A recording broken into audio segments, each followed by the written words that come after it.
This will be a brief overview of the CMC Multi-Purpose Device, or MPD.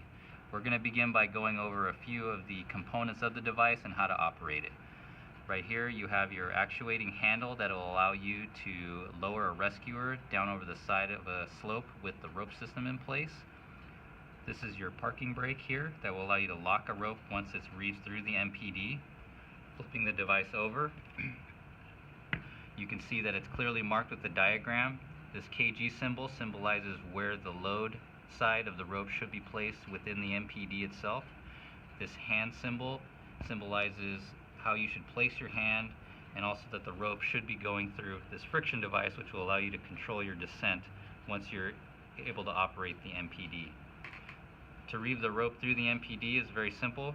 You open the device clockwise, take your rope, place your load side of the rope onto the device, and then take the other side of the device that will be manipulated with your hand through the friction device between this space here, between the cam and the friction device here, and place the rope in there just like that.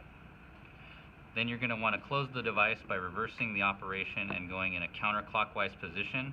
One word of note is going to be to make sure the rope clears this hook that's here on the bottom of the device.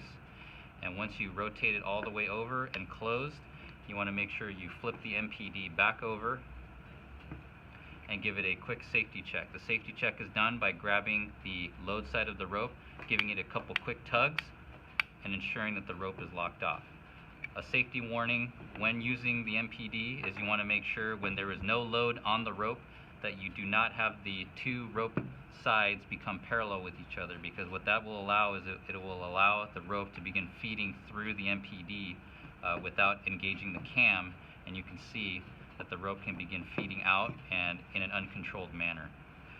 To operate the MPD, you want to ensure that you have your maximum amount of friction through this notch by placing your hand and the rope against the MPD itself.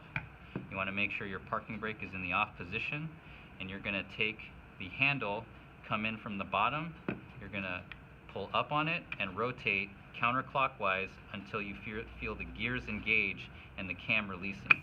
This will allow the rope to feed through the device, but also in a controlled manner through the friction here.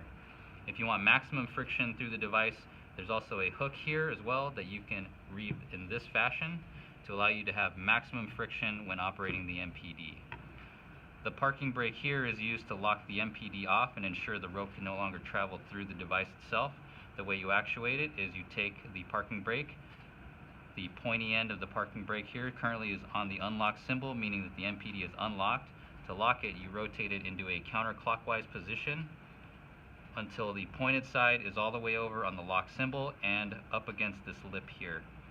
As I'm having right now a little bit of trouble getting the parking brake to go all the way over, what you can do is again go to your actuating handle, come in from underneath, lift up, and instead of going counterclockwise, you want to twist the handle clockwise while you attempt to engage the parking brake. And as you can see, it's assisting me in engaging the parking brake all the way to its fully locked position. So now the parking brake is engaged.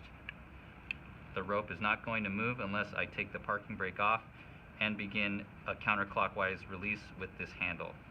This has been a brief overview of the MPD multi-purpose device. This can be found in all truck companies, at the Torrance Fire Department, and the Urban Search and Rescue Vehicle.